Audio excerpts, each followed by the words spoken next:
Welcome to Sort of the Story. I'm Janey. And I'm Max. And this is the podcast where we tell each other stories like fairy tales and folk tales and mythology and anything else we want to talk about. And also, you are here. Welcome! So this is episode 169 and we are doing it on live. Nice. We're doing it on live. And the reason why is because we're children. We're immature. And we're the only children allowed here. So if you're a child, you're not allowed. Get on out. Especially today. Oh my God. So we're doing this on live. If you're part of the Discord, then you got immediate access to a very last minute live. And we've been going back and forth on what to do with episode 169. It's been kind of like, we know it's going to be special, but how special is it going to be? We know it's going to be special for someone, but we wanted to make sure it's special for everyone. You know what I mean? We want all parties to feel like they're special at the end. We just want everyone to have a good time. So I pitched to Max that she let me do it and let me decide what it is. And so I have decided to take it over and do almost like an off-topic-ish reading love letters from two very famous, very different historical men. So that's what we're going to do today. I'm excited. Before we do that, Max, do you want to tell them how to join the Discord so that they can be part of the lives as well? Absolutely. So for $3 a month, you get access to the Discord, which means you can come and hang out with us, hang out with all of our friends who got to be here in the group chat with us today. For $4, you also get to be our girlfriend, or we get to be your girlfriend. We got our first girlfriend. Hold on. Wow, I'm kind of offended. That took way longer than I was expecting. I just assumed that we were girlfriends. I didn't want to tell them you're our first girlfriend, so I didn't tell them that. Hold on. Where's our first girl members? $4. It's nighty night sleep tight. And I said, oh my gosh, hey girlfriend. So if you guys want to be our girlfriends, $4 a month gets you access to that. Or for $7 a month, you get to access the Discord. We're your girlfriend. And also you get a full-length bonus episode every single month, which is just like a regular episode of the podcast, but bonuser. And it's just for our $7 Patreon subscribers. So come check out the Patreon. It's in the show notes for this episode and every episode. And we hope to see you there. If you're in the girlfriend tier or above, we're automatically your girlfriend. Even if you're in a relationship, we're in that now. We're happy to help you break it to your partner if you want. Nope. We're just going to show up with our bags. All right. Max, that was an excellent plug. I am dying to get started. I'm so excited. Okay. Then for you guys in the live, this isn't going to be scary. But for you guys just listening, we're going to take a little break. It's going to be like 1 second long. But then we're going to be back and I'm going to start reading you some historical letters. Okay. Bye. Okay, Max. Okay, Janey. Max, okay. Today, as I mentioned before, we are going to read some love letters from two very famous, very different men. The first set are from a little guy that y'all know. His name is Napoleon Bonaparte. Whoop, whoop! Classic Napoleon Dynamite. Sound the alarm.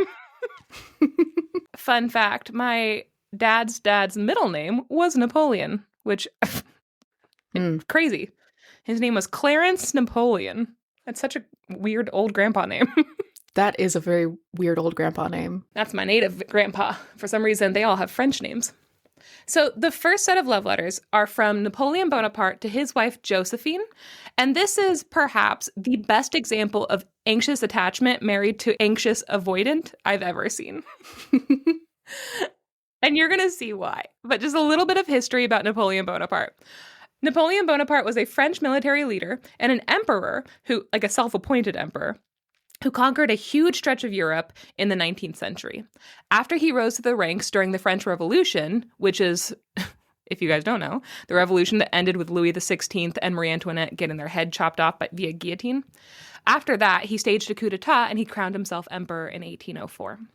However, after trying to invade Russia in 1812, which did not go well, he abdicated his throne and he was exiled to the island of Elba. Then he escaped to Elba because he was like, no island can hold me. And he traveled back to France being like, I'm going to get my throne back.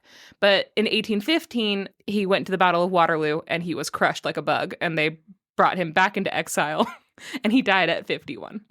Just like So in that that's- ABBA song. Waterloo. Yes, I can't stop thinking of that song. It's just playing in my head.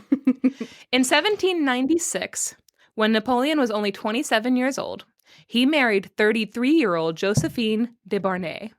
She was a beautiful and stylish widow who had 2 teenage children, and she was a real cougar for marrying a 27-year-old. Good for her. The marriage wasn't just for love. Well, on his part, he really did just like fall head over heels for her. But she was a very smart political choice. She was beautiful and she was well connected. And apparently, she spent more money on clothes than Marie Antoinette did. Where's her guillotine? She was able to convince a bunch of people that France was a sophisticated and prosperous country when outsiders were looking at the execution of the monarchy like, oh my God, it's a country full of barbarians. And she's like, no, actually, we're all hot still. So we look great and we sound great and everything's fine. Croissant. So Napoleon himself, he was seen as a genius, which I absolutely agree with. The more I read about Napoleon, the more I was like, yeah, that guy was smart as hell. He invented the corps d'armée system, which for my stupid brain girl, I think means that all sides of the army split up and they attacked an area from all sides. So like they had little groups instead of one big group coming from one front. And basically what that meant was it was a little slower because they were all trying to coordinate at the same time, but it made it so the people they're attacking had some time to surrender. So they were like, I don't know if I want to fight from everywhere.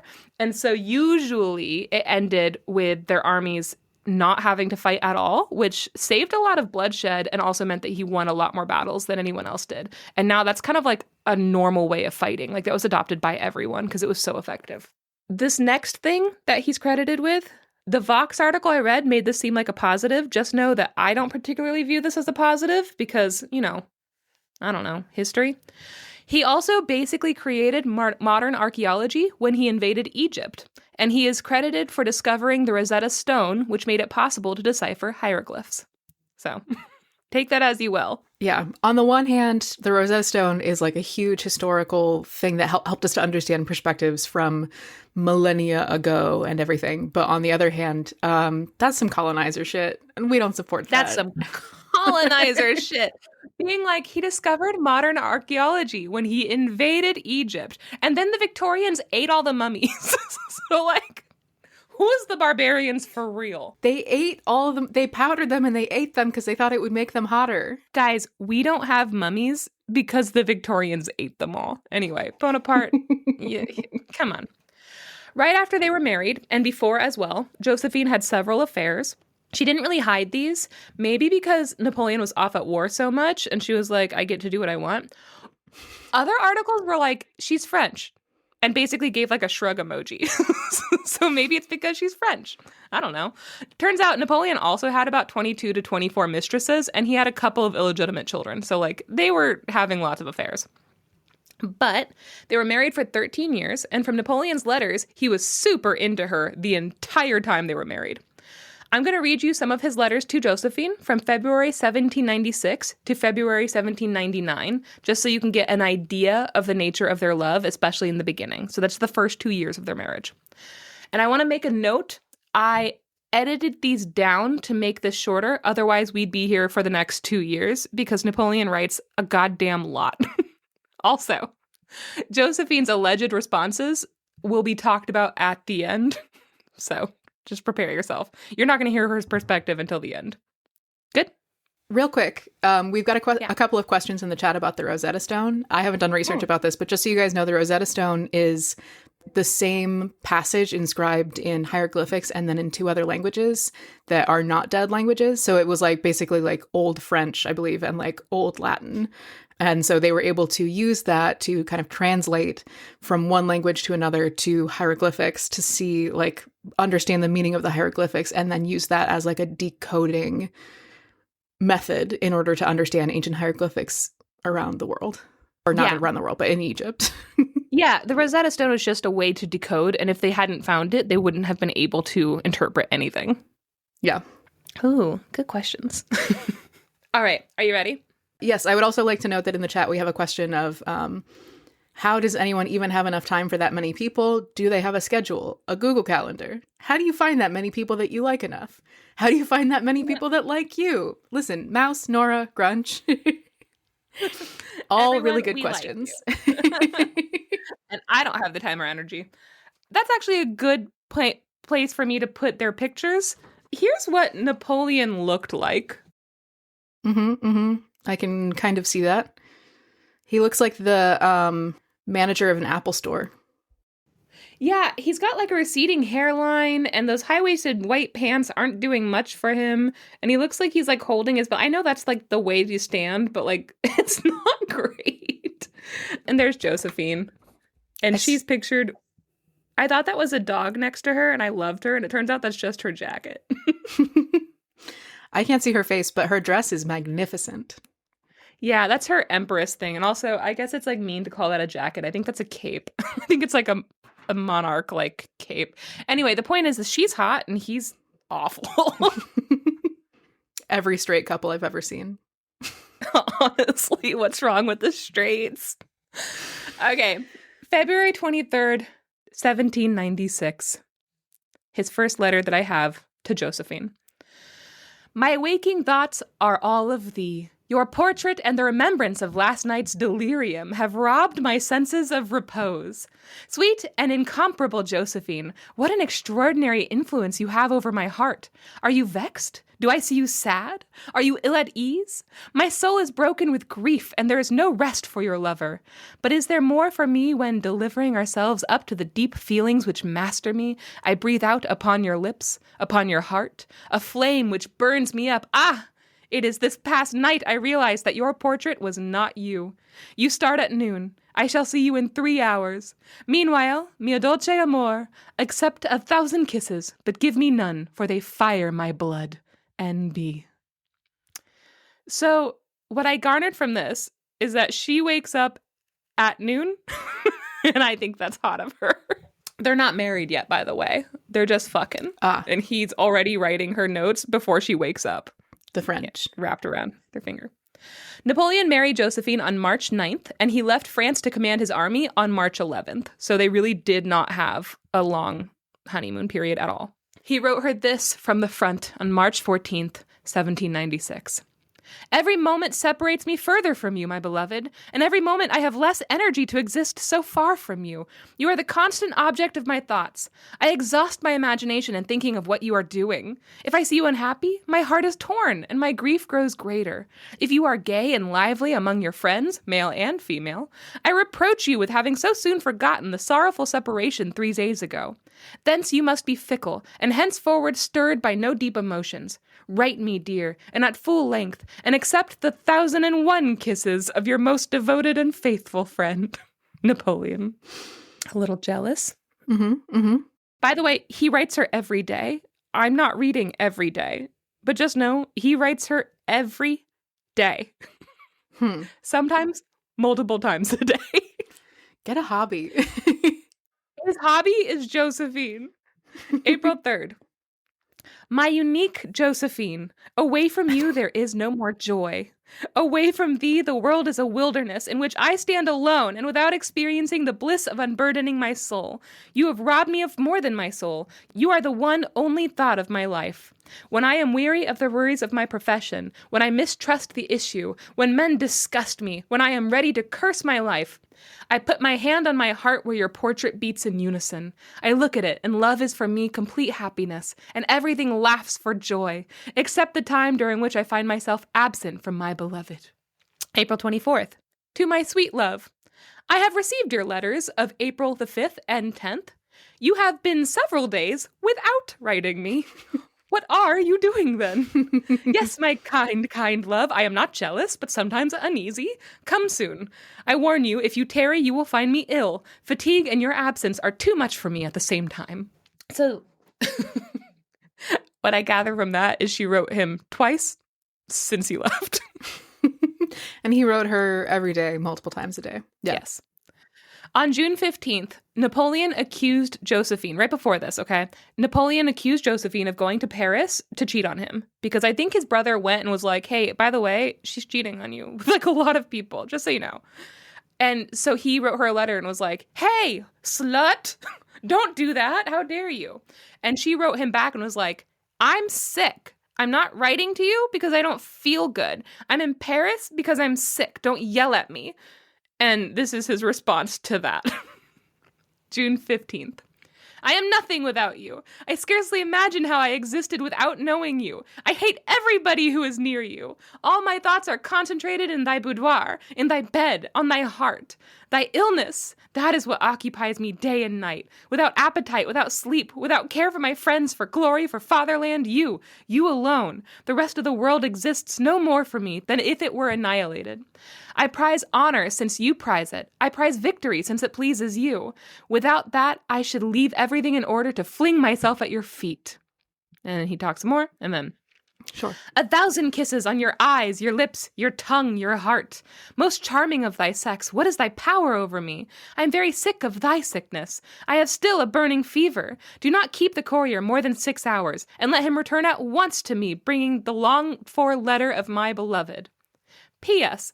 Do you remember my dream in which I was your boots, your dress, and in which I made you come bodily into my heart? Why has not nature arranged matters in this way? She has much to do yet. So I guess that was his apology. He was like, oh, you're sick? Never mind, I love you. I love that. Do you remember my dream where I was the boots around your feet? The chat is agreeing that he's definitely got a foot thing. I think he's got a foot thing, guys. June 26th. For a month, I have only received from my dear 2 letters of 3 lines each. Is she so busy that writing to her dear love is not then needful for her, nor consequently thinking about him? To live without thinking of Josephine would be death and annihilation to your husband. Your image gilds my fancies, and enlivens the black and somber picture of melancholy and grief. Good heavens! Tell me, you who know so well how to make others love you without being in love yourself, do you know how to cure me of love? I will give a good price for that remedy. Every day I count up your misdeeds. I lash myself to fury in order to love you no more. Bah! Don't I love you the more? In fact, my peerless little mother, I will tell you my secret. Set me at defiance. Stay in Paris. Have your lovers. Let everybody know it. Never write me a monosyllable. Then I shall love you 10 times more for it. And it is not folly, a delirious fever, and I shall not get the better of it. Oh, would to heaven I could get better. But don't tell me you are ill. Don't try to justify yourself. Good heavens, you are pardoned. I love you to distraction, and never will my poor heart cease to give all for love. If you did not love me, my fate would indeed be grotesque. You have not written me. You are ill, you do not come. But you have passed Lyons. You will be in Turin on the 28th, and then at Milan on the 30th, where you will wait for me. You will be in Italy, and I shall be still far from you. Adieu, my well-beloved. A kiss on thy mouth, another on thy heart. This guy has a lot of big emotions. And then there's a P.S. We have made peace with Rome, who gives us money. Tomorrow we shall be at Leghorn, and as soon as I can be in your arms, at your feet, on your bosom. Napoleon. Oh. My favorite thing is when he's doing all of this, and then he puts in little asides as to what's happening in, the war. The war. July 17th. I got your letter, my beloved. It has filled my heart with joy. I am grateful to you for the trouble you have taken to send me news. Your health should be better today. I am sure you are cured. Ever since I left you, I have been sad. I am only happy when I am by your side. Ceaselessly I recall your kisses, your tears, your enchanting jealousy, and the charms of the incomparable Josephine keep constantly alight a bright and burning flame in my heart and senses. When, free from every worry, from all business, shall I spend all my moments by your side, to have nothing to do but to love you and to prove it to you. I thought I loved you some days ago, but since I saw you, I feel that I love you even 1,000 times more. Ever since I have known you, I worship you more every day. Which proves how false is the maxim of La Bruyere that love comes all at once. Everything in nature has a regular course, and different degrees of growth. Ah, pray let me see some of your faults. Be less beautiful, less gracious, less tender, and especially less kind. Above all, never be jealous, never weep. Your tears madden me, they fire my blood. Be sure that it is no longer possible for me to have a thought except for you, or an idea of which you shall not be the judge. Have a good rest. Haste to get well. Come and join me so that, at least, before dying, we could say we were happy for so many days. Imagine if you were fighting in this army and one of these letters was somehow waylaid into your hands. I would desert. I would be like, sorry, so we're following this guy who says that he would abandon all of his morals and all of his ideals for just a crumb of pussy. Please draw a picture of one of your toes. Send it back post-haste.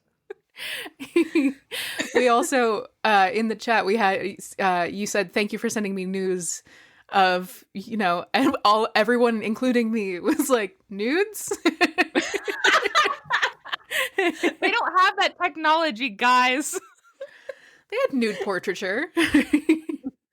Yeah, Josephine was not going to give him nudes. Yeah.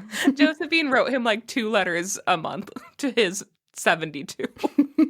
Maria says, stencil your feet on the paper like a hand turkey.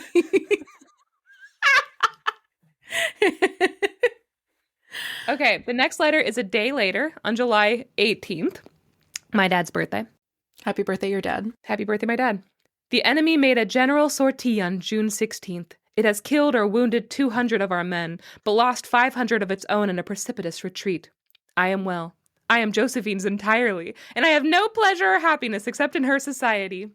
I've lost my snuff box. Please choose me another, rather flat-shaped, and write something pretty inside with your own hair.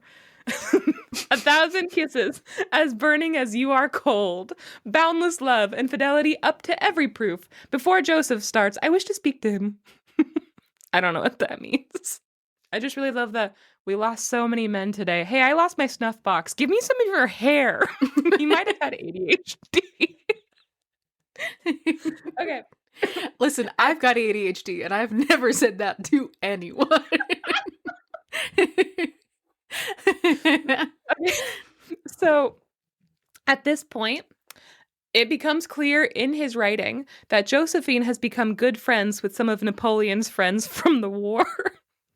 And they have also started writing her letters. Buckle up. July 19th. By the way, a day later. I have been without letters from you for 2 days. That is at least the 30th time today that I have made this observation to myself. You are thinking this particularly wearisome, yet you cannot doubt the tender and unique anxiety with which you inspire me. Tomorrow, I start for Castiglione with the staff, and I reckon on sleeping there. I have received a courier from Paris. There are 2 letters for you. I have read them. But though this action appears to me quite natural, and though you gave me permission to do so the other day, I fear you may be vexed, and that is a great trouble to me. I should have liked to have sealed them up again. Fie, that would have been atrocious. If I am to blame, I beg your forgiveness. I swear that it is not because I am jealous, assuredly not. I have too high an opinion of my beloved for that. I should like you to give me full permission to read your letters. Then there should be no longer either remorse or apprehension. It's basically 2 letters from those other guys. He opened them before they could be sent to her. Achille has just ridden post from Milan. No letters from my beloved. Adieu, my unique joy. When will you be able to rejoin me? I shall have to fetch you myself from Milan. 1,000 kisses as fiery as my soul, as chaste as yourself. And then there's a P.S. I have summoned the courier. He tells me that he crossed over to your house and that you told him you had no commands. Fie, naughty, undutiful, cruel, tyrannous, jolly little monster. You laugh at my threats, at my infatuation. Ah, you well know that if I could shut you up in my breast, I would put you in prison there. Napoleon. That's all one day. He has so many big thoughts. He's like, 1, I committed a felony and I opened your mail. 2, why haven't you written me? I love you anyway. Please forgive me. 3, you did not write to me, and you told the courier you had no news? Fuck you. 4, I would have put you in prison, in my chest, carry you around in my blood. I'm not gonna lie, I fell in love with Napoleon while reading these. Listen, where are all the real yearners? If this is what real yearning is, genuinely may this love never find me. Also, guys, if you want to read all of these, you can. There's a whole book on it, and I put it in the source notes, so when this episode comes out, you'll be able to see it. But Steve Gutenberg's family, the Gutenberg Press, they released it so that you can find them all for free online. Thank you, Steve Gutenberg's family. Phi, Jolly Little Monster. I think Jolly Little Monster would be a really good Discord name. Mm-hmm. August 30th. Arriving, my beloved, my first thought is to write to you. Your health, your sweet face and form have not been absent a moment from my thoughts the whole day. I shall be comfortable only when I have got letters from you. I await them impatiently. You cannot possibly imagine my uneasiness. I left you vexed, annoyed, and not well. If the deepest and sincerest affection can make you happy, you ought to be. I am worked to death. Adieu, my kind Josephine. Love me, keep well, and often, often think of me. So what I gather from this is that he got to go home and see her, and she was annoyed at that. She didn't want to see him. August 31st, a day later. This evening, alone with my thoughts, work, and correspondence with men and their stupid schemes. I have not even one letter from you which I might press to my heart. Think of me, live for me, be often with your well-beloved, and be sure that there is only one misfortune that he is afraid of, that of being no longer loved by his Josephine. 1,000 kisses, very sweet, very affectionate, very exclusive. It's just from Letterkenny. What? Yes, very, very kind, very welcoming, very friendly. Jerks. September 3rd. We are in the thick of the fight, my beloved. We have driven in the enemy's outposts. We have taken 8 or 10 of their horses with a like number of riders. My troops are good-humored and in excellent spirits. I hope that we shall do great things and get into Trent by the 5th. No letters from you, which really makes me uneasy. Yet they tell me you are well and have even had an excursion to Lake Como. Every day I wait impatiently for the post which will bring me news of you. You are well aware how I prize it. Far from you I cannot live. The happiness of my life is near my gentle Josephine. Think of me. Write me often, very often. In absence, it is the only remedy. It is cruel, but I hope will be only temporary. September 17th. My dear, I write very often, and you seldom. You are naughty and undutiful, very undutiful, as well as thoughtless. It is disloyal to deceive a poor husband, an affectionate lover. Ought he to lose his rights because he is far away, up to the neck in business, worries, and anxiety? Without his Josephine, without the assurance of her love, what in the wide world remains for him? What will he do? Again, his entire army is just ready to die for his ideals. And he's like, what's even the point of being alive? Why?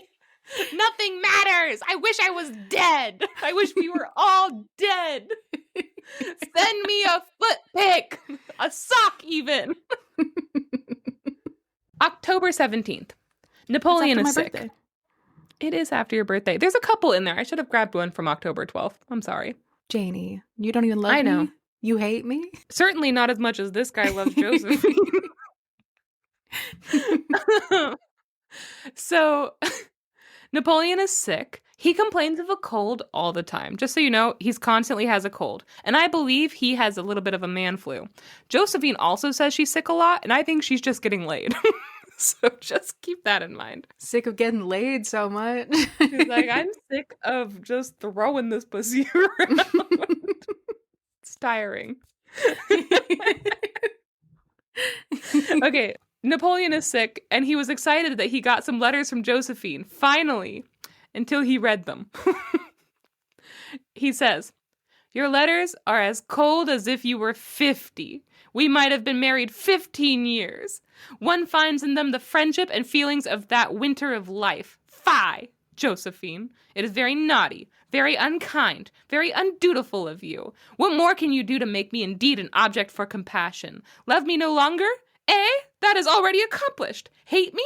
Well, I prefer that. Everything grows stale except ill will, but indifference, with its marble pulse, its rigid stare, its monotonous demeanor. And then he kind of trails off. November 19th. We have made 5,000 prisoners and killed at least 6,000 of the enemy. Goodbye, my adored Josephine. Think of me often. If you cease to love your Achilles, if for him your heart grows cold, you will be very cruel, very unjust. But I am sure you will always remain my faithful mistress, as I shall ever remain your fond lover. Death alone can break the chain which sympathy, love, and sentiment have forged. Let me have news of your health. 1,000 and 1,000 kisses. I'm going to start ending my text to you that way. 1,000 and 1,000 kisses. Mwah. That's true. Here we go. November 23rd, which is tomorrow. I don't love you an atom. On the contrary, I detest you. You are a good-for-nothing, very ungraceful, very tactless, very tatterdemalion. Tatterdemalion? Ooh, what does that mean? I don't know, but she's it. You never write to me. You don't care for your husband. You know the pleasure your letters give him, and you write him barely half a dozen lines, thrown off anyhow. How, then, do you spend the livelong day, madam? What business of such importance robs you of the time to write to your very kind lover? What inclination stifles and alienates love, the affectionate and unvarying love which you promised me? Who may this paragon be, this new lover who engrosses all your time, is master of your days, and prevents you from concerning yourself about your husband? Josephine, be vigilant. One fine night the doors will be broken in, and I shall be before you. Truly, my dear, I am uneasy at getting no news from you. Write me 4 pages immediately. And some of those charming remarks which fill my heart with the pleasures of imagination. I hope that before long I shall clasp you in my arms and cover you with 1,000,000 kisses, as burning as if under the equator. I looked up tatterdemalion.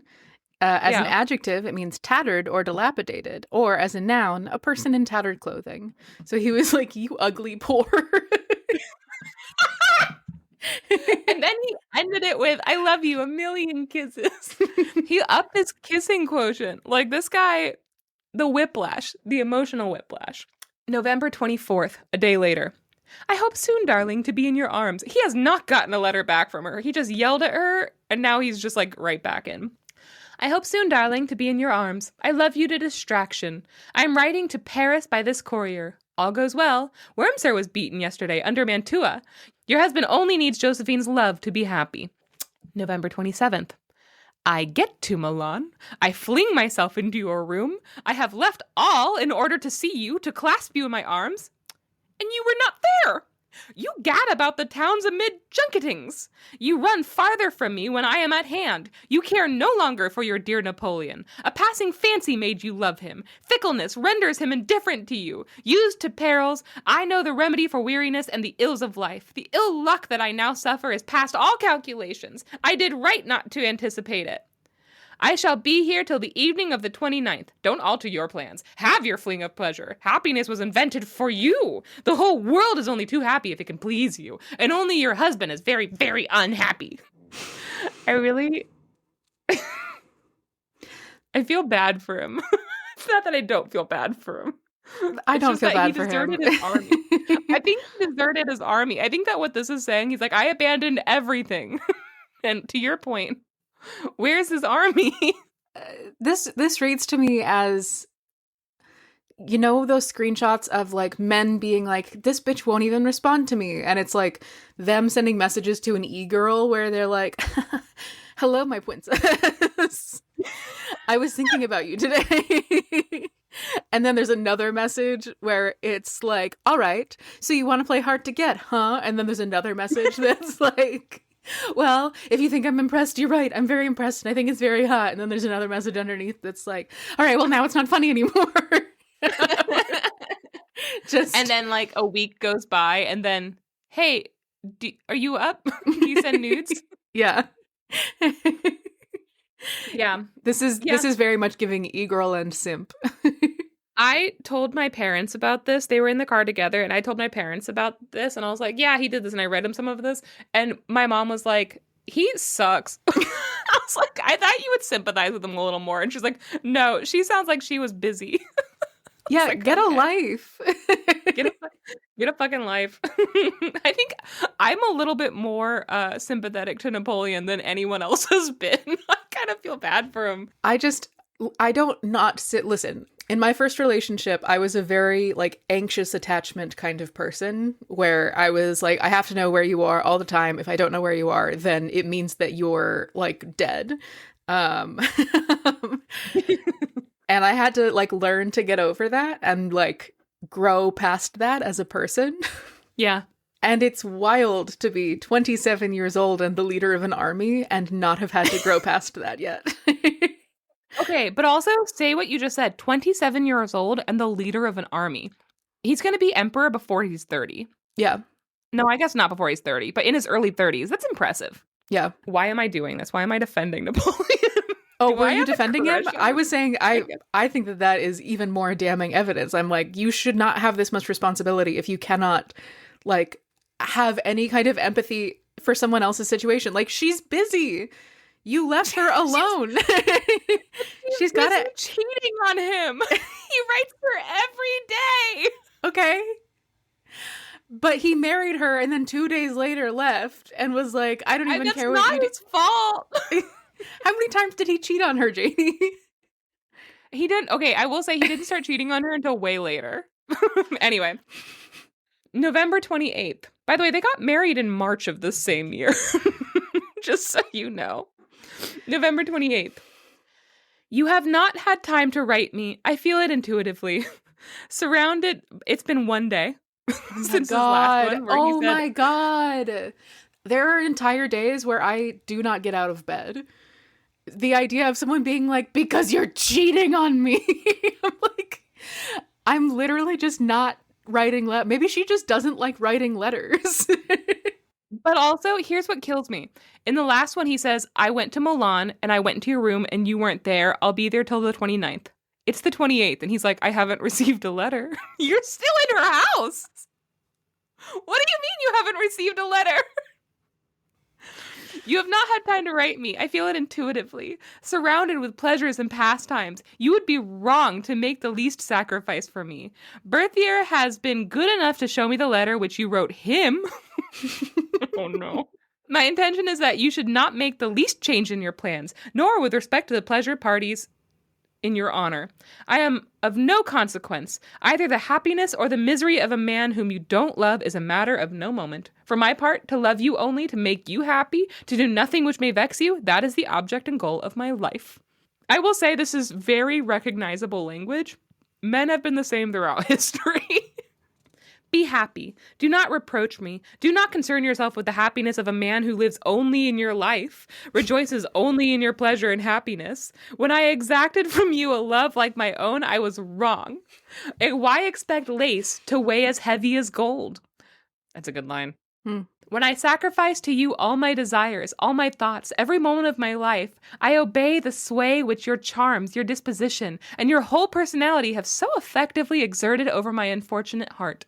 I was wrong, since nature has not given me attractions with which to captivate you. But what I do deserve from Josephine is her regard and esteem, for I love her frantically and uniquely. Farewell, beloved wife. Farewell, my Josephine. May fate concentrate in my breast all the griefs and troubles, but may it give Josephine happy and prosperous days. Who deserves them more? When it shall be quite settled that she can love me no more, I will hide my profound grief, and will content myself with the power of being useful and serviceable to her. And then, as a P.S., he said, I reopen my letter to give you a kiss. Ah, Josephine! Josephine! Oh my God. I'm so tired. He's doing such a bad job of gaslighting. No, step on me. I like it, actually. All I do is I sit here and I love you. That's all I do. But you go off. Have your lovers. I don't care. I'll just be miserable and you can go and be happy and that's fine. And that's fine. And that's actually what I want, actually. And I reopen my letter to give you a kiss. Anyways, love you. Bye. Anyway, I love you. Send nudes. I'm taking one of your shoes, just the left one. Okay. We're jumping forward in time. February 13th, 1797. I get no news from you, and I feel sure that you no longer love me. I have sent you the papers and various letters. I start immediately to cross the mountains. The moment that I know something definite, I will arrange for you to accompany me. It is the dearest wish of my heart. 1,000 kisses. February 16th. You are melancholy. You are ill. You no longer write to me. You want to go back to Paris. Is it possible that you no longer love your comrade? Comrade's a wild word to throw in there. The very thought makes me wretched. My darling, life is unbearable to me now that I am aware of your melancholy. I make haste to send you Mascati, so that he may look after you. My health is rather bad. My cold gets no better. Please take care of yourself. Love me as much as I love you. And write me every day. I am more uneasy than ever. Perhaps I shall make peace with the Pope. Then I shall soon be by your side. It is my soul's most ardent wish. I send you 100 kisses. Be sure that nothing equals my love, unless it be my uneasiness. Write to me every day yourself. Goodbye, dearest. Again, making decisions of state based on horniness is beyond compare. Yeah, it seems like a lot of his military decisions were because of Josephine wasn't writing him letters. February 19th. Peace with Rome has just been signed. Bologna, Ferrara, Romagna are ceded to the Republic. The Pope is to pay us 30 millions shortly, and various works of art. Not a word from you. What on earth have I done? To think only of you, to love only Josephine, to live only for my wife, to enjoy happiness only with my dear one. Does this deserve such harsh treatment from her? My dear, I beg you, think often of me and write me every day. You are ill, or else you do not love me. Do you think, then, that I have a heart of stone? And do my sufferings concern you so little? You must know me very ill. I cannot believe it. You to whom nature has given intelligence, tenderness, and beauty. You who alone can rule my heart. You who doubtless know only too well the unlimited power you hold over me. Write to me, think of me, and love me. Yours ever, for life, Napoleon. That's my favorite letter. Mm-hmm. That's the last one I'm going to read from him, but that's my favorite letter from Napoleon. It's amazing that he got the Pope to pay back all the stuff it owes France. That's amazing. Like, that alone, I'm like, yeah, absolutely. It's a little hypocritical that he went to Egypt and he stole a bunch of shit, but still, I'm like, yeah, amazing. He like held the Catholic Church to the fire and basically was like, pay back everything you owe. And then he was like, so you don't write to me? And I'm sad. Anyway, I love you. 1,000 kisses, Napoleon. Okay. So now I'm going to read you some of Josephine's responses. Here's, unfortunately, and here's a very sad truth. Most of her letters were destroyed by her daughter and grandson after she died. I read an article that said they wanted to preserve his legacy, which I'm assuming is Napoleon's legacy. And I wonder if they were just like, oh, these are real bad. These are real bad. We cannot have these ever get out because our mom was a stone cold bitch. And so they threw them all in a fire. So we don't have a full transcript of what she wrote to him, even though they were saved. But we do have a few responses, which were sold at auction in 2014. I think there's 4 letters that were saved and they were sold. There's a book in French, but I couldn't find a translation. And Janey doesn't speak French. So just so you know. I started doing this, though, because there's a couple of TikTok videos with Josephine's responses that went viral. Just some like little quips from the letters they do have. I'm going to share with you some of the quotes here with the caveat that there is actually no way for me to prove that these are real. But after reading all his, these sound pretty legit to me, so I'm just going to read them. So take them how you will, okay? Here's a few one-liners from Josephine. The first one. You love to suffer, Napoleon. I believe you enjoy imagining me cruel. The second one. Every time the post arrives, I pray it's not another one of your sulky letters. The third. Must I answer every complaint you dream up? You invent new ones faster than I can sleep. I adore your passions, but heavens, they are exhausting. Yeah. You would think I deserted you the way you write. And then, I would answer you sooner, but each time I begin, another of your letters arrive.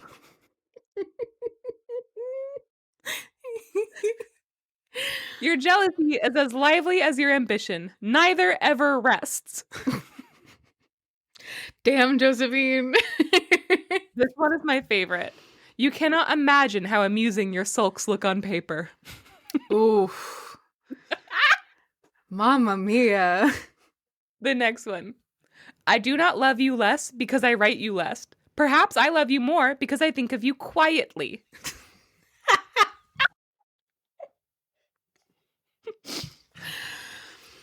This is where I stopped feeling sorry for him and fell in love with Josephine. Your letters come like cannon fire, one after another. Oh, this one's amazing. Bonaparte, do you wish me to write you or to think of you? I cannot do both at once. And must you scold me each time I do not write within the hour? And then, my impatient Bonaparte, if only letters could kiss. Aw. So she Yeah. does like him. He's just annoying Okay. as fuck. And to be honest, reading those letters and then researching them, I had a lot of conflicting feelings about them. Josephine and Napoleon were married for 13 years, and the whole time, every chance he got, he was going back to visit her. Obviously, he was paying for her to come up and visit him. Also, a lot of his letters, I only put the stuff about her, but he wrote a lot about her children and about how much he loved her children like they were his own, and he wrote letters to her kids, and he sent them stuff. Like, he made sure that he was, like, really involved in their lives. I genuinely think that he was truly enamored with Josephine. And he seemed like he was really kind to her children. But she never gave him an heir. And after he declared himself emperor, it became very clear he needed an heir, like very badly. And she was having infertility issues. And we know it was her because he had illegitimate children with other mistresses. And at one point, it said that he even was like entertaining the idea of trying to pass one of his illegitimate kids off as Josephine's kid.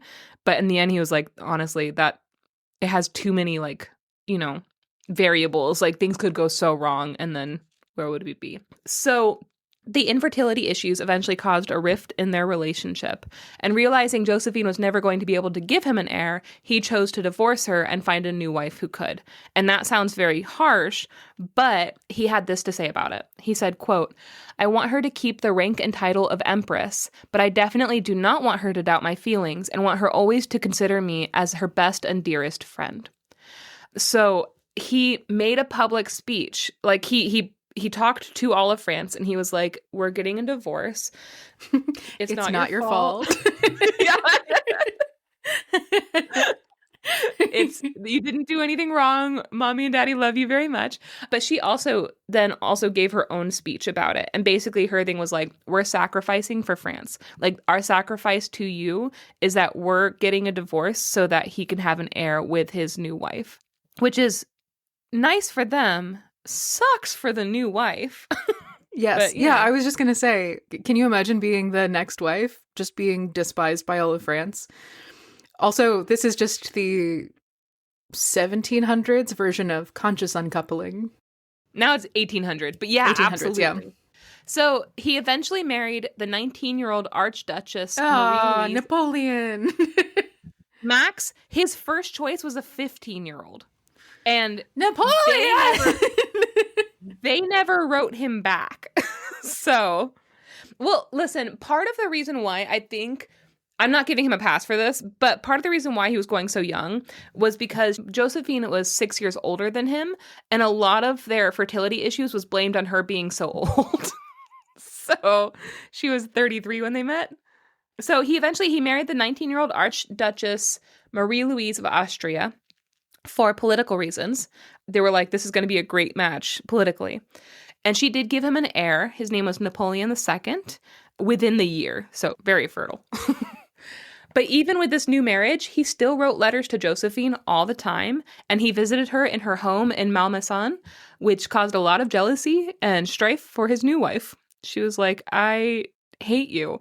Also, she wrote that even being in the same room with him felt like a punishment before they got married. I feel so bad for her.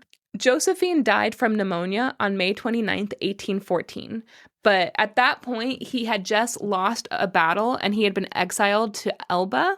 And there's a bunch of writers who said that Josephine actually died from grief after he was exiled. She was like, he's going to die there alone. And then like she got really sick and died. He escaped his exile for a bit to try to regain his empire, but he failed miserably at Waterloo, and he was exiled again to St. Helene, where he surrounded himself with pictures of Josephine and even ate meals off of plates with her face on them. And he died from stomach cancer on May 5th, 1815, like less than a year after she died, and his last word was her name. I want to feel bad for him, but but like, listen, I have two things I want to say. Number one, married a 19-year-old. In 1800s, though. No, I know, but it's still gross. And it's especially for her. It's gross, but this doesn't surprise me. And it doesn't surprise me. You know, the fact that he wanted to marry a 15-year-old is gross as hell, but also doesn't surprise me.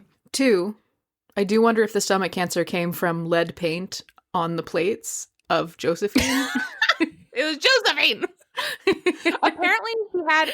Okay, so it says a lot of articles say that he died from stomach ulcers, but it's a result of stomach cancer.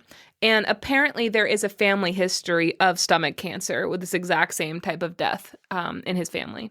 So they did test his body for arsenic poisoning, and they did find a bunch of arsenic in his hair, which is how they tested. They test for poison with hair samples. But they were like, no, that's not what killed him. He was probably just ingesting arsenic from normal reasons back then. It's like, sure. He's probably doing the thing where he like builds up an immunity to it because he assumes he's going to be poisoned or something. Could have been that, but they were also like, arsenic was everywhere at that point. They were putting arsenic in makeup and stuff like that. That's what like ate away. Was it Marie Antoinette?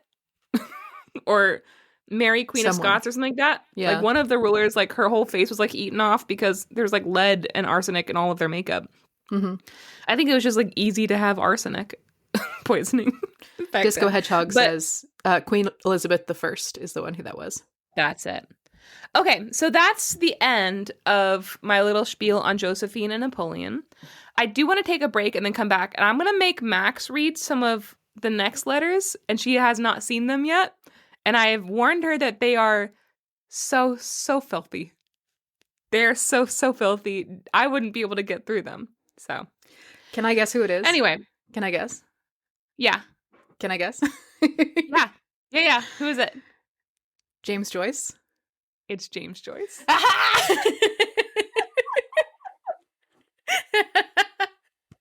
I'm so excited. These are filthy. These are so filthy. Okay, so we are going to take a very quick break, and then we will be right back with Max reading some of James Joyce's filthy fucking letters. Damn. Okay, bye. Right. Bye.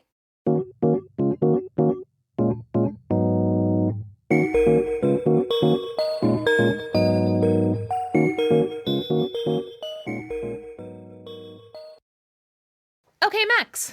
Okay, Janey. Max, okay. So now I would like to move on. Don't look at it. Put that paper down. I gave Max some letters to read. Now here are some letters from another famous man. I almost said writer, but Napoleon's not a famous writer, except he kind of is now. Is now. We are now on Nassau Street in Dublin. It's June 10th, 1904.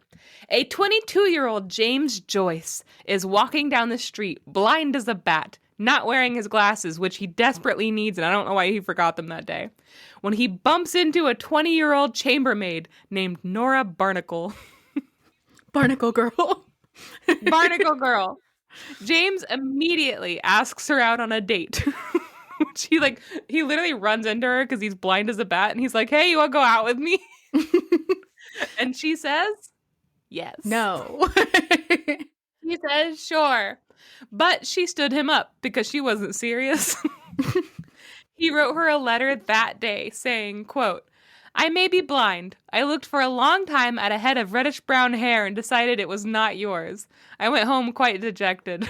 I would like to make an appointment, but it might not suit you. I hope you will be kind enough to make one with me, if you have not forgotten me. And then he sent her that letter. They set another date, most likely June 16th, and that's important because it's my little brother Junior's birthday. James took Nora on a nice walk past the docks and the piers, down to a deserted area of Dublin known as Ringswald. And as they were taking this romantic walk, Nora slipped her hands down his pants and, quote, made me a man. And he seemed very grateful for this. In October of that year, they eloped to Zurich, but they were not officially married until 1931, which is like 27 years after they met. And good God, man, what took you so long? While once again, we do not have Nora's replies, because history hates women, you can definitely read between the line and guess her responses, and I think they were pretty favorable. So he found somebody to match his freak. And Max, I'm going to have you read these letters. Are you ready for the first one? Yes. Okay, the first one is December 3rd, 1909, from Dublin. First letter, December 3rd, 1909, 44 Fontenoy Street, Dublin. My darling little convent girl. There is some star too near the earth, for I am still in a fever fit of animal desire. Today I stopped short often in the street with an exclamation whenever I thought of the letters I wrote you last night and the night before. They must read awful in the cold light of day. Perhaps their coarseness has disgusted you. I know you are a much finer nature than your extraordinary lover, and though it was you yourself, you hot little girl, who first wrote to me, saying that you were longing to be flecked by me, yet I suppose the wild filth and obscenity of my reply went beyond all bounds of modesty. When I got your express letter this morning and saw how careful you are of your worthless Jim, I felt ashamed of what I had written. Yet now, secret sinful night has come down again on the world, and I am again alone, writing to you, and your letter is again folded before me on the table. Do not ask me to go to bed, dear. Let me write to you, dear. As you know, dearest, I never use obscene phrases in speaking. You have never heard me, have you, utter an unfit word before others. When men tell in my presence here filthy or lecherous stories, I hardly smile. Yet you seem to turn me into a beast. It was you yourself, you naughty, shameless girl, who first led the way. It was not I who first touched you long ago down at Ringsend. It was you who slid your hand down inside my trousers and pulled my shirt softly aside and touched my prick with your long, tickling fingers, and gradually took it all, fat and stiff as it was, into your hand and frigged me slowly until I came off through your fingers, all the time bending over me and gazing at me out of your quiet, saint-like eyes. It was your lips, too, which first uttered an obscene word. I remember well that night in bed in Pola. Tired of lying under a man one night, you tore off your chemise violently and began to ride me up and down. Perhaps the horn I had was not big enough for you, for I remember that you bent down to my face and murmured tenderly, "Fuck up, love. Fuck up, love." Nora, dear, I am dying all day to ask you one or two questions. Let me, dear, for I have told you everything I ever did, and so I can ask you in turn. I wonder, will you answer them? When that person whose heart I long to stop with the click of a revolver put his hand or hands under your skirts, did he only tickle you outside, or did he put his finger or fingers up into you? If he did they go far enough to touch that little cock at the end of your cunt? Did he touch you behind? Was it a long time tickling you, and did you come?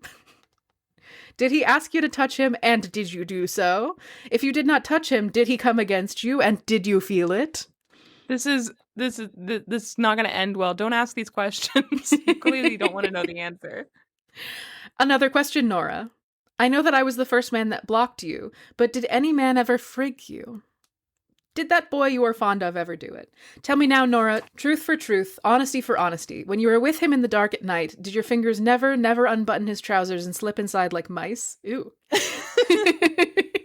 Did you ever frig him, dear? Tell me truly, or anyone else. Did you never feel a man's or a boy's prick in your fingers until you unbuttoned me? If you are not offended, do not be afraid to tell me the truth. Darling, tonight I have such a wild lust for your body that if you were here beside me, and even if you told me with your own lips that half the red-headed louts of Galway had had a fuck at you before me, I would still rush at you with desire. God almighty, what kind of language is this I am writing to my proud blue-eyed queen? Will she refuse to answer my coarse, insulting questions? I know that I am risking a good deal in writing this way, but if she loves me really, she will feel that I am mad with lust, and that I must be told all.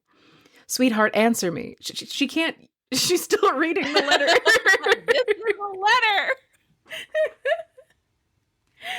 Sweetheart, answer me, even if I Why learn aren't that... you answering? He's holding down the mic of a walkie-talkie and being like, hello? Mother of Worm says, "Write back faster!" Oh my god. I need a second. I just remembered Mouse is on this chat. Mouse, cover your ears! You're too young for this. Sweetheart, answer me. Even if I learn that you too have sinned, perhaps it would bind me closer to you. In any case, I love you. I have written and said things to you that my pride would never again allow me to say to any woman. My darling Nora, I am panting with eagerness to get your replies to these filthy letters of mine. I write to you openly because I feel now that I can keep my word with you. Don't be angry, dear, dear Nora, my little wildflower of the hedges. I love your body, long for it, dream of it. Speak to me, dear lips that I have kissed in tears. If this filth I have written insults you, bring me to my senses again with the lashes you have done before. God help me. I love you, Nora, and it seems that this too is part of my love. Forgive me, Jim. All right. So what's your thoughts on Jim and Nora so far? Well, I appreciate that he's nasty.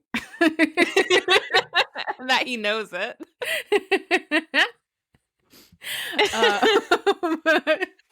Oh, sorry. In the chat, Chucky Sly says, I feel like Napoleon was multiple text and this guy is wall of text.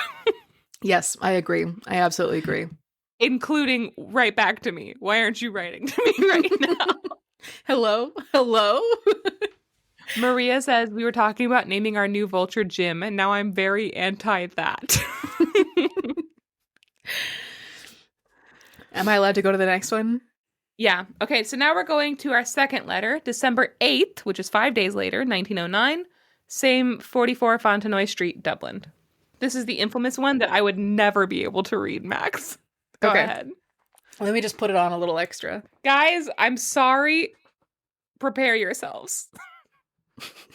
Woo! I'm just seeing a couple words on this page and I am already blushing. This one, I couldn't even fully read this letter. I'm not gonna lie. Really? Okay.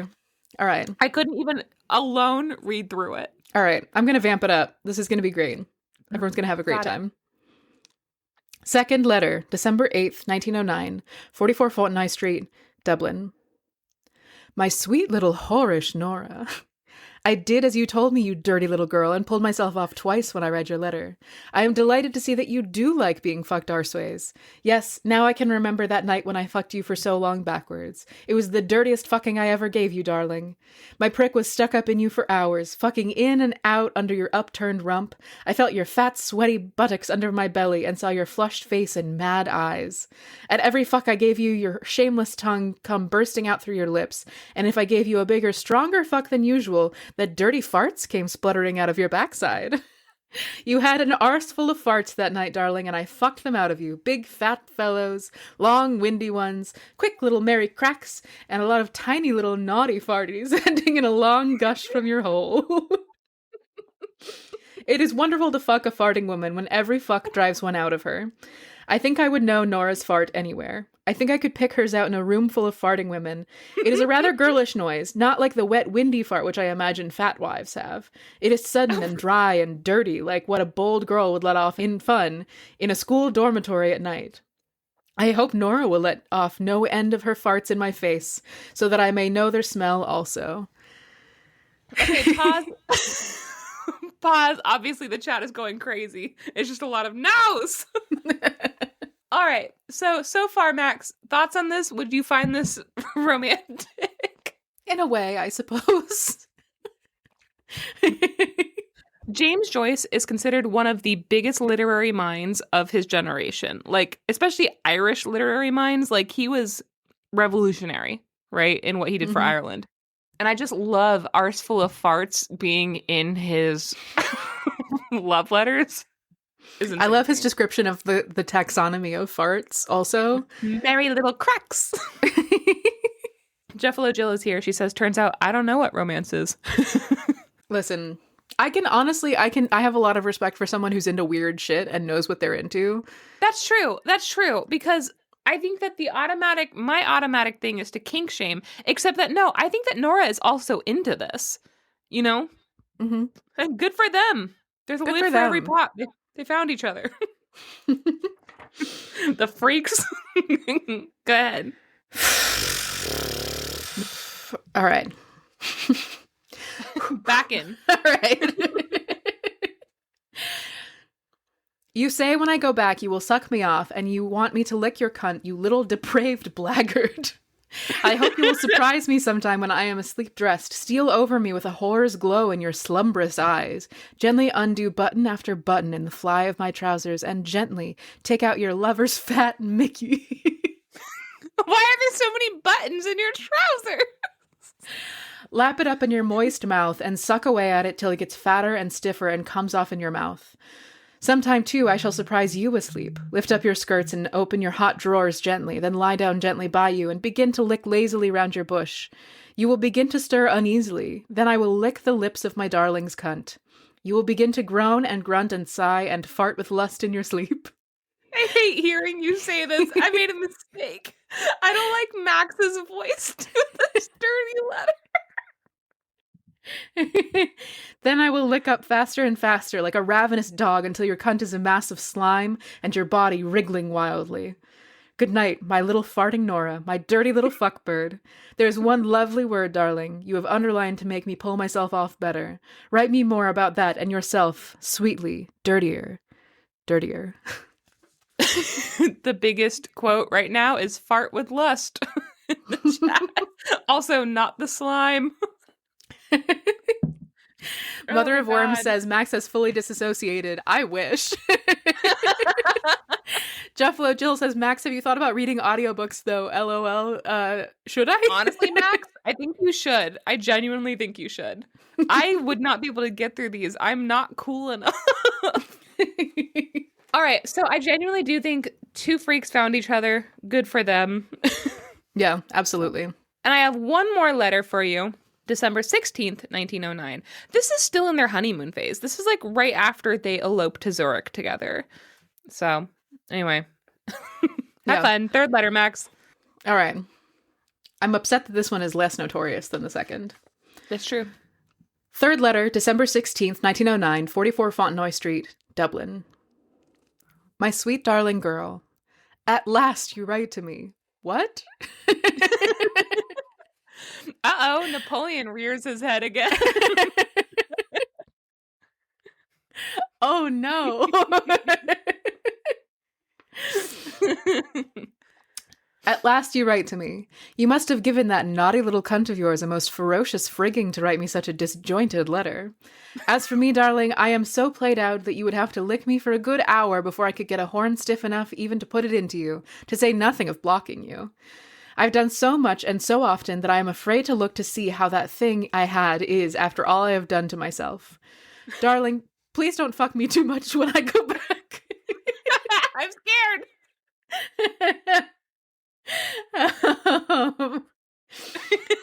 Fuck all you can out of me for the first night or so, but make me get myself cured.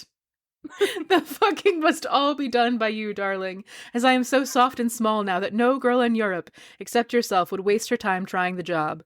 Fuck me, darling, in as many ways as your lust will suggest. Fuck me dressed in your full outdoor costume with your hat and veil on, your face flushed with the cold and wind and rain, and your boots muddy, either straddling across my legs when I am sitting in a chair and riding me up and down with the frills of your drawers showing and my cock sticking up stiff in your cunt, or riding me over the back of the sofa. Fuck me naked with your hat and stockings on, only flat on the floor, with a crimson flower in your hole behind. Just gonna take a second to process that. I don't Riding like to keep using the word hole.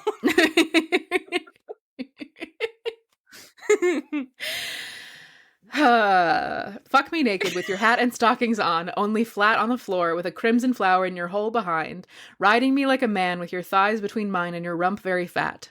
Fuck me in your dressing gown. I hope you have that nice one, with nothing on under it, opening it suddenly and showing me your belly and thighs and back, and pulling me on top of you on the kitchen table.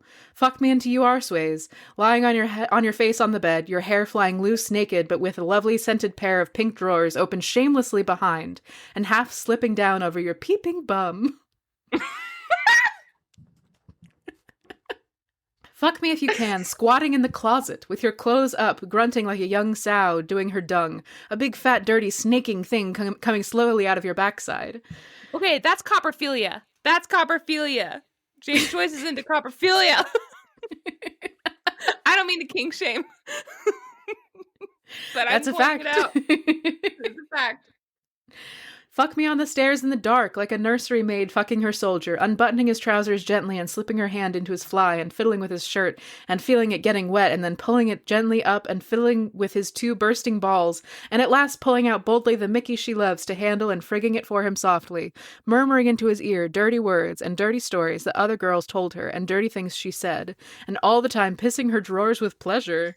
and letting off soft, warm, quiet little farts behind until her own girlish cocky is as stiff as his, and suddenly sticking him up in her and riding him. Basta! Basta para Dio! I've come now, and the foolery is over. Now for your questions. I just came AMA.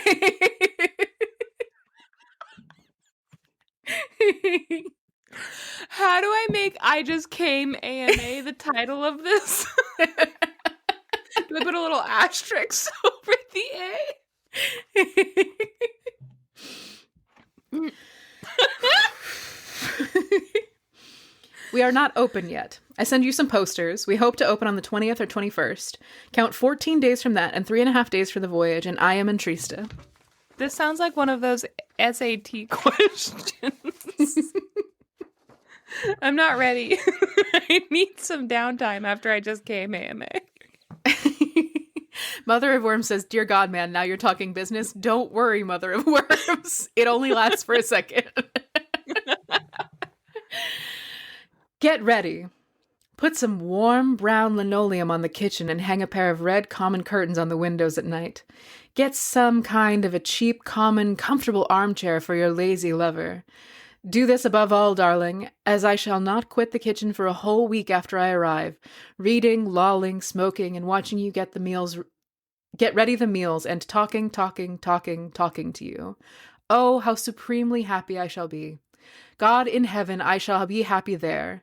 I filio, I fuoco, una buona mangiata, un caffè nero, un Brazil, il piccolo della sera, e Nora, Nora mia, Norina, Noretta, Norella, Noruccia, etc., etc. Ava and Eileen must sleep together. Who are Ava and Narlene? I don't know. Ava and Eileen must sleep together. Get some place for Georgie. I wish Nora and I had 2 beds for night work. I am keeping and shall keep my promise, love. Time fly on quickly. I want to go back to my love, my life, my star, my little strange-eyed Ireland. 100,000 kisses, darling. Jim. He just like outdid Napoleon. Napoleon, yeah, 100,000. 100,000 kisses. I will say at one point Napoleon said 1,000,000 kisses. So infinity kisses, well. I beat you. My little strange-eyed Ireland is a beautiful moniker. Yeah, I really like. Okay, so let me point out a couple of phrases that I really liked in this, and I'm doing this specifically because Janey is so uncomfortable, and I really just want to bask in that for a little bit. No. Okay, I thought it was really interesting that he asked all of the details about this person who hypothetically might have had sex with her before him. Okay, but also that's the thing. So in real talk, I read a lot of these romantic-y books, right? Like ACOTAR and basically all of Sarah J. Maas's stuff and Scarlett St. Clair's and all that stuff. And the nice thing about today, like 2024, 2025 writing by women is that always there's never a virgin character, you know? It's like, no, they've had sex before. They have somebody before that. And I love knowing that about Nora, that she didn't meet him and then this was her first experience with love and then that was the whole rest of her life. I love that she had sex before. I love that she had a whole life and she knew what she wanted and she made them first move. I think that's like really nice to see from the 1900s, you know, 1904. It's nice to know. I genuinely feel very reassured hearing about her sexual history through these letters and also hearing his attitude towards them. I thought that was really cool. I don't know if you guys felt as reassured as me, but that's something that I look for in like, I hate an inexperienced woman being taken advantage of, but they were 20 and 22 years old and she seemed to be the more experienced one. I really like, in the first letter, he says, God Almighty, what language is this I am writing to my proud blue-eyed queen? Will she refuse to answer my coarse, insulting questions? I know I am risking a good deal in writing this way, but if she loves me really, she will feel that I am mad with lust and that I must be told all. I really like that this is the 1909 equivalent of, like, haha, unless. Where he's like, oh my God, it's so gross that I said that, unless you're into it. And then she clearly responded with, no, make it dirtier. And he was like, bet. Whew. Good for her. Because the way that he writes, he clearly got a very filthy letter from her. And then he wrote this one, and the next one clearly was still filthy. Like, they clearly are just sexting back and forth. I love it. Oh, and Mother of Worms says both Nora and Josephine had more experiences. And I agree with that. Josephine also seemed to be a very sexually liberated woman. Absolutely. Yeah. Is there anything else? Oh, absolutely. I really loved it when he said, "Merry cracking little farts." Steal over me with a whore's glow in your slumbrous eyes. I felt that one. I really love My Little Strange-Eyed Ireland. I think that's the most beautiful writing ever to say about your lovers. I really liked, then I will lick up faster and faster like a ravenous dog until your cunt is a massive slime and your body wriggling wildly. Did you actually really like that? Because the slime really had the chat going off. I really liked my dirty little fuck bird. My whorish little Nora. Like, really? I'm not getting creative enough texts, and that's the real issue. All right. I'm going to keep going with some notes. Also, do you want to see them? I'm not done. You did this to us, and now you have to sit in it. You keep looking, like but I'm going to show you guys some pictures. This is what they look like. James Joyce. That's the guy. His slutty little glasses. That's Nora. And look at that. Wait, hold on. Look at this. This is my favorite picture ever.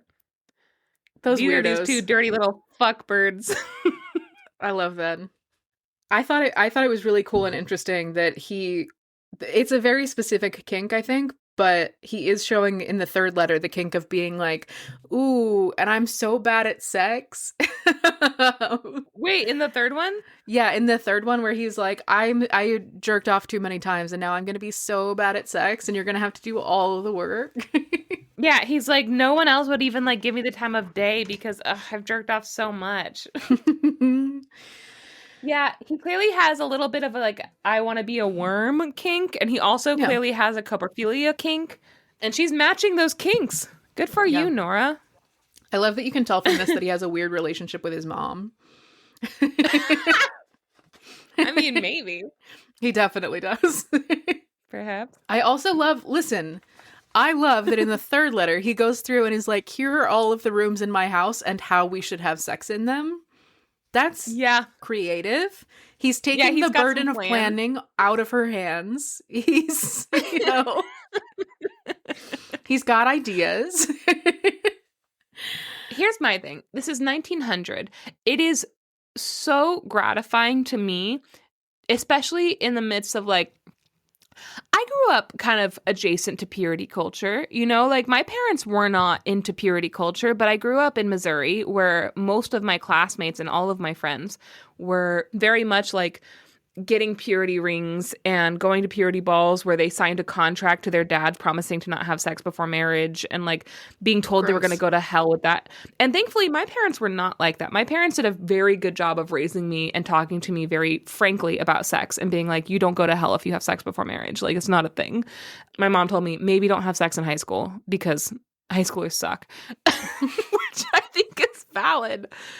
But, and I think that's good advice for everybody. High schoolers suck. Maybe wait till college. But it's nice to me to read letters like this. And I know we're only getting the man's point of view from this, but it clearly expresses enthusiastic consent from Nora as well. And I just think that's really nice. It's 1904 and sexuality was as wild as it is today, maybe more wild than it is today. He's one of the greatest literary minds in the world, Yeah. And seeing how anxious and insecure Napoleon was, I also think is a little bit reassuring. So I just finished reading a book that's called Love and Limerence by Dorothy Tenov. It was written in the 70s and then republished in the aughts. And it was genuinely fascinating. My therapist recommended it to me, which I was like, ouch. But like, the concept is that there is like love, which is sort of a decision that you make about a person where it's more constant. It's like a dedication. It's what you do like in the long term. It's like why you choose to be with someone forever. And then there's limerence, which is the more immediate, like the butterflies in the stomach, like you sweat whenever you're talking to them, like you get really nervous, you fantasize about them and everything. It's fully changed my understanding of the world in a really cool way. But One of the things that they talk about in the book is that like about 40% of people do not feel limerence. They don't feel that like butterflies in the stomach kind of thing. Really? Yeah. It's like 60% of I might have the statistics off by like 2%, but it's close to 40-60. And so like sometimes you'll be like, there are people who will like talk to their partners and be like, I just feel like you're not like feeling the same way about this relationship that I am. And their partner is like, yeah, I don't know what you're talking about because that sounds crazy. Like imagine explaining to someone who's never felt that feeling that you're like, oh, every time I see you, I'm nervous. It's like, we've known each other for years. Why are you nervous? Wait, like they've never felt that, or they don't feel that with their particular partner? Never felt it. 40% of people never feel it. Yeah. That's a huge number. Yes. And they're really confused when you explain it to them because it's also part of the reason why it's hard to talk about is because the term limerence was coined by Dorothy Tenov. But otherwise we were talking about like love. And it's like, yes, people understand love differently. And so people were like, yes, I've been in love. But the feeling of being in love is different for different people. So some people are like, being in love is I think about this person and I am like very attracted to them. Whereas other people are like, I think about this person all the time and like they're all I think about and I fantasize about them and like I feel sick to my stomach, but I also get really excited when I see them. It's a physiological effect that you can actually like quantify, and it's fascinating because it's also like it's not as though someone doesn't love you because they don't feel limerence. It's just that you feel things in different ways. So you can't expect them to feel something that they've never felt and don't know how to feel. It's fascinating, and I'm really interested in it. But one of the things that it talks about is the fact that limerence thrives on uncertainty. So it only exists in situations where you're not sure that your partner feels the same way about you that you feel about them. And that might be in terms of degree, or it might be in terms of like a crush where you haven't expressed your feelings to them or anything like that. But that limerent feeling doesn't exist if you are like 100% sure of someone else's feelings for you. It has like, it requires that element of uncertainty, which I think is really interesting. Specifically in Tenov's research, there may be more recent research that contradicts that, but I listened to the audiobook of it over the course of a couple of days at work and it fucking blew my mind. But it sounds to me, Napoleon sounds very limerent. He sounds like he is like obsessed with her. He's daydreaming about her all the time. Josephine seems like a non-limerent, where she's like, yeah, I love you, but like calm down. But yeah. Yeah, it's fascinating. And everyone should read that book because it fully changed my understanding of the world. That is fascinating. Yeah. I can't imagine not feeling that or getting into a relationship without feeling that. But like people in our chat are saying that they're married to people like they're like, I'm limerent and my partner isn't. You know, like it's crazy. I think that's an interesting way to do it. I want to read it. Yeah, you should. And it's so fucking interesting. And like, it's also not something where if you explain to a non-limerent person what limerence feels like, they're like, holy shit, are you okay? Like, a lot of people think you're talking in metaphor, like when it's like, oh, I feel sick that I can't be with you. People think that you're talking in like poetic language. And it's like, no, I literally, like my stomach hurts when I think about you and you're not around, you know? It's fucking crazy. I'm a grade A yearner, for sure. Same, absolutely. Yeah, it's super interesting. And she talks about like the different kinds of limerent relationships. And she also talks about the fact that limerence is something that you can't control. So like a lot of the interviews that she has are like people who are like an older man who is limerent for one of his younger coworkers or something like that. And he's like, it's gross. And I hate that I feel that way. Like logically, I know that there is no future in it whatsoever. I'm not interested in them. Like the idea of having sex with them disgusts me. But every time I see them, I get butterflies or something like that, which is also, I think, really interesting because it's not something that you have any control over or any like necessarily like responsibility for. That to me is just the definition of a crush, you know? Like when you say you have a crush, like that's the feeling, you know? Mm-hmm. And I think you can have a crush on your long-term partner, but it's just like the feeling of having a crush is that butterfly feeling. I am a very limerent person. I think I solely go after, I think probably part of my problem is I solely go after people who are, but also I solely go after people who aren't, who don't have those feelings for me and are very flippant. But also that might be the anxious attachment versus anxious avoidant, where you and I have talked about this before, where in most of my life, I think I'm anxious avoidant. But for me, I'm like when I was in high school, I was so aggressively limerent that if I got a message from like the boy who I had a crush on, I would have to go and like retch into the toilet for a little bit before I could respond because I would get so nervous.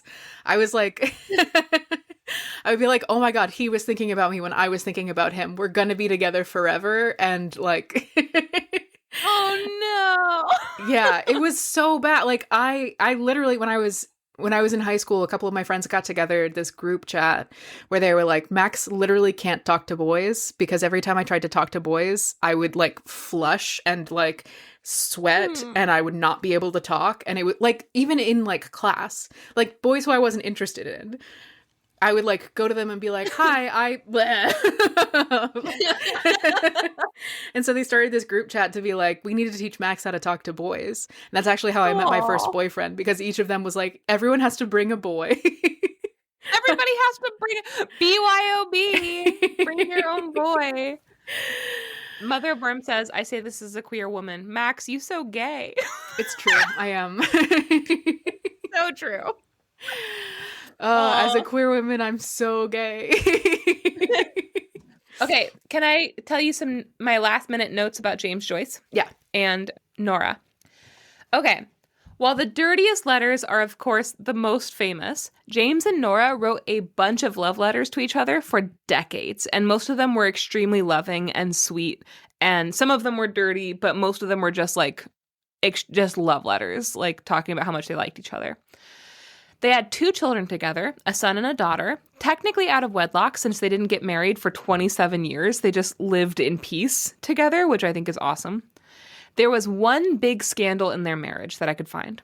He was led to believe that she had cheated on him, and she was able to prove that that was untrue. So like somebody came to him and like put this idea in his head that she was cheating on him, and he confronted her about it, and then she wrote him a long letter that was like, first of all, I shouldn't have to show you receipts, but here they are. You should at this point know that I am faithful to you. The fact that you don't is fucked up, but here you go. And so she was able to prove it, and also she shamed him for questioning her honor, basically. They got into this huge fight. She threatened to leave him, and then he wrote a bunch of letters apologizing and promising to never accuse her without talking to her first again. He was like, I get it. I'm sorry. I should have come to you before I lost my temper. And he also was like, if you want to take the children and leave me, I understand, but please don't do that. And I promise I'll be better. And in the end, they stayed together for the rest of his life. All in all, they seem to have one of the best relationships ever. It was very sweet, understanding, with excellent, filthy communication skills. James Joyce died at the age of 58 from a, quote, relapse after complications from an operation on an ulcer. So another stomach thing. These men really do just be dying from stomach ulcers. Yeah. If it's a relapse, it's probably like opium addiction or something, right? Or heroin addiction or one of the other opioid addictions. See, yeah, except that this is about specifically operations. Relapse after complications from an operation on an ulcer. And I think so that would be like a painkiller.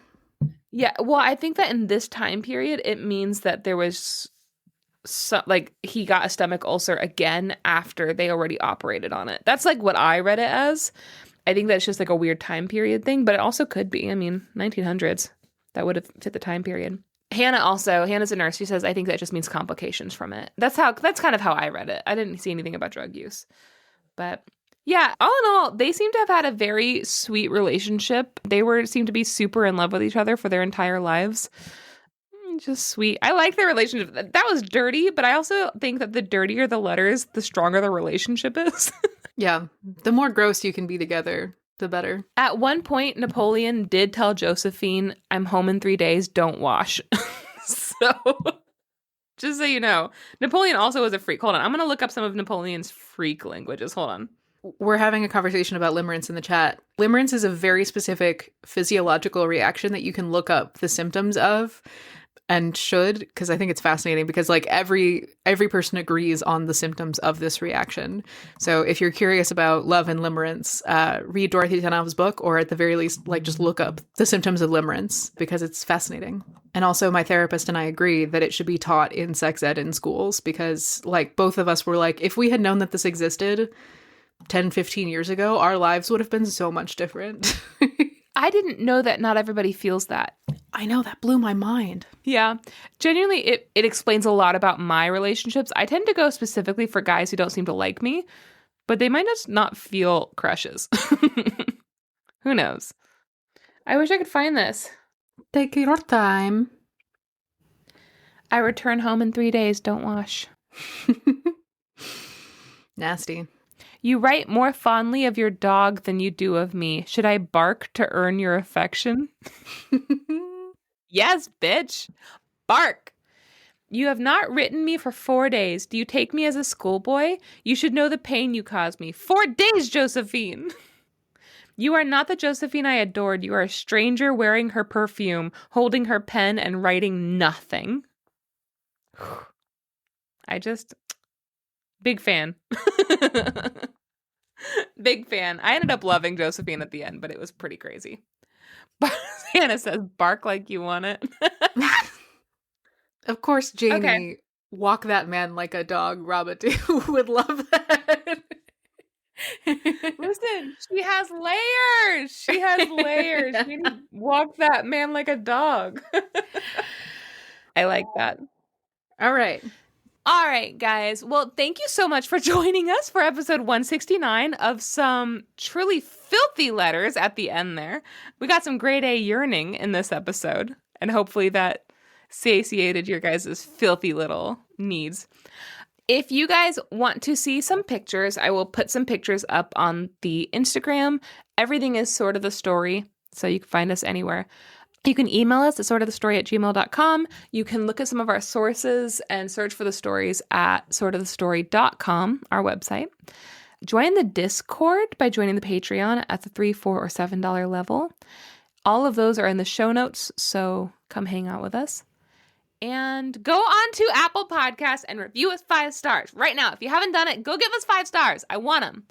And leave us a little ditty, and I'll put it up on our Instagram stories. Why not? Anything else, Max? Not that I can think of. My little fuckbird. Okay, our dirty little whorish listeners, we hope you have a wonderful day, and we'll see you next time for episode 170. Okay, bye, guys. Bye. I don't know if there's any test this time. Do you want to do a quick test? Sure. For old time's sake? I have cards here. You want to answer a card question? Yeah. Okay. So, if you guys don't know, we pick from a red box of cards that Max got us. It's called We're Not Really Strangers. The card I just chose is a level 2 connection. Uh-oh. And it says, have you changed your mind about anything recently? I don't like sauerkraut as much as I thought I did. It's not vinegary enough for me. You know what I mean? Sauerkraut's always been too sweet for me. Yeah, it's not sour enough. I want it to be I want pickled sauerkraut. I want sour or kraut. Yeah, the kraut should be sour. It should be sour for sure. I agree with you on that. Yeah. I was like, wow, I love sauerkraut. But then I made brats with sauerkraut and potatoes. And I was like, damn, I wish this was vinegary or sour. Bad. Yeah. Bad. Real bad. How about you? Changed your mind about anything lately? Yes. On a slightly more serious note than your sour or kraut campaign, I was very disheartened with the whole Epstein files things being released. I was like, well, who cares? They're going to be all redacted and nothing's going to be there. And then Andrewski on TikTok helped me change my mind about feeling pessimistic, because he reminded me that we're not the only ones that have the Epstein files, that other countries also have them. Specifically, he said that's the reason why Prince Andrew is no longer Prince Andrew. Meaning, if we get changed files, then other countries, including Russia and England, can be like, hey, that doesn't match our notes. And so we literally, they're going to be held accountable for that. So I guess my mind was changed in being more optimistic than pessimistic, whereas before I was more pessimistic than optimistic. Yeah, that's a good I think one. that's really funny, though. That makes me happy. Made me feel I'm good. excited. You know what? Who knows? Who knows? Going to the chat real quick. I'm so excited. Me too. This is very teacher coded. I'm lucky that my favorite celebrity will never be on there. Is it Who's us? your favorite celebrity? Oh. Yeah, we'll never be on there.